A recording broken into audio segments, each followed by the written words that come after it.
জান্নাতের নৈকট্য এবং জাহান্নামের সাথে দূরত্ব তৈরি করা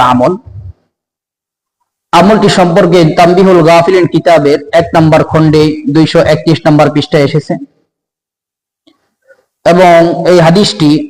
সহিহ বুখারীর 5983 নম্বর হাদিসটি হইতেছে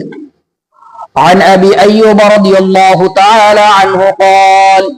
عرض أعرابي من النبي صلى الله عليه وسلم فأخذ بزمام ناقته أو ختامها ثم قال يا رسول الله